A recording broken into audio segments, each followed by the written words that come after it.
Alright, now let's continue working with square roots, and we're going to see some very interesting situations here.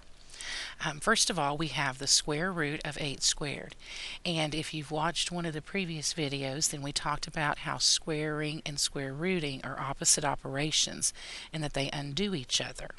So our answer here, if we were watching from before, we know that our answer here should technically be 8. But let's see exactly why that is happening. If we do order of operations, it says we're going to work with this underneath the radical first because the radical acts like a grouping symbol. So technically we need to square 8 first, which would be the square root of 64.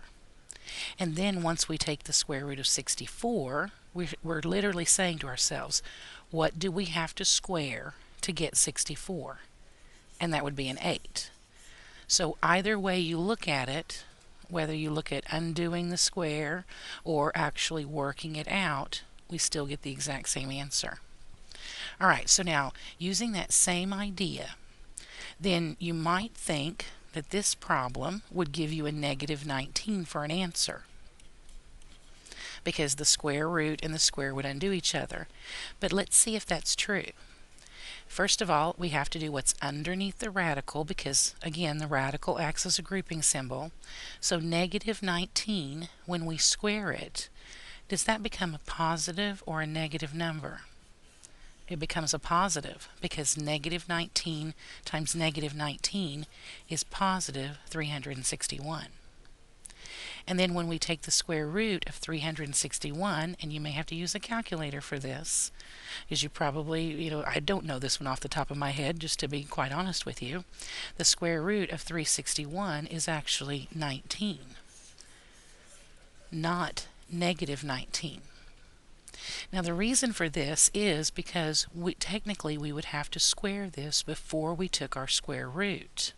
So anytime you square a number, you automatically get a positive. Now, looking at both of these problems, did you notice that it didn't matter what the sign was underneath the radical? When we are squaring a square root, or vice versa, square rooting a square, we always ended up with this number, but it was positive no matter what. And there is something that we can do to numbers to make sure that they will always be positive. If you'll remember, that was our absolute value that we did in many sections ago.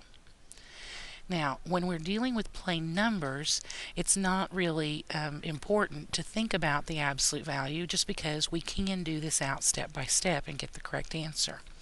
Where it comes into play is whenever we're working with variables, because we don't know what sign this R is. R can be anything. It could be a 2. It could be a negative 2. It could be anything.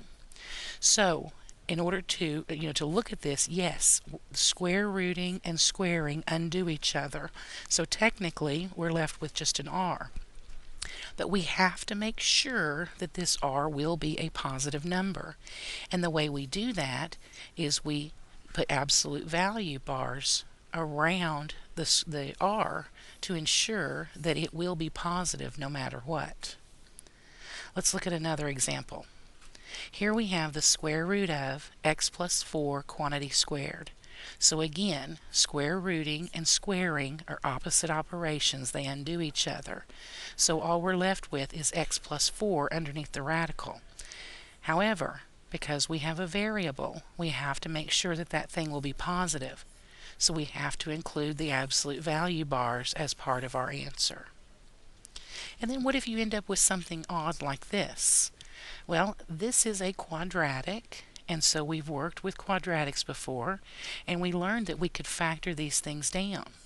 So hopefully I could factor this into maybe 3z times 3z would give you 9z squared, and 16 might break up into 4 times 4. If we had negative 12z and negative 12z, that would give us a negative 24z. Well, this could be rewritten as 3z minus 4 quantity squared underneath the radical. And there again, the squaring and the square rooting undo each other, but we have to use absolute value.